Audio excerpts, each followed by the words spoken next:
because Moscow knows too much. Moscow knows not just the Uyghurs concentration camp. I mean, that's a common knowledge. That is not something new. We know it for decades.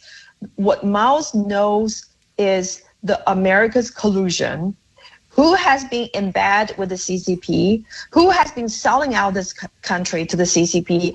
And because of this knowledge, Moscow landed in the federal prison. Yeah. Because he got some very powerful enemy in this country. They don't like him to speak up. They don't want him to tell American people about the most censored truth. Yeah, and of course, I have to tell you, I mean, I'm in the business of being up on news and issues and things like that. And this was the first time I'd heard about these charges against him. Either I was not paying attention or whatever, or this is just another story buried by the American news media.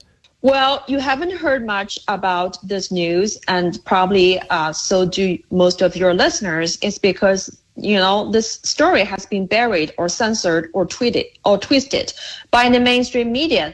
They don't want me to come up to tell the story, and that's why my broker cannot book me onto the mainstream media because they don't like the story to be told. Right. Because our story will expose who is the highest bidder in this country. Because, remember, most of the mainstream media, they have been taking tens of millions of dollars from the CCP to run the CCP state-controlled propaganda. Oh, yeah.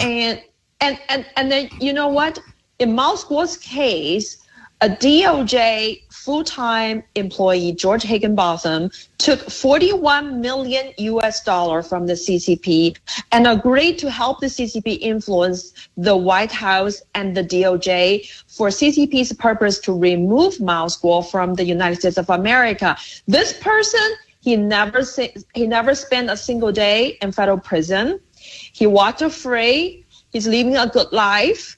And the two prominent RNC donor, Elliott Broidy and Stephen Wynn, they both, took a lot of money from the CCP trying to do the same thing. Again, they don't face any trial. Right. They don't have to spend a single day in federal prison.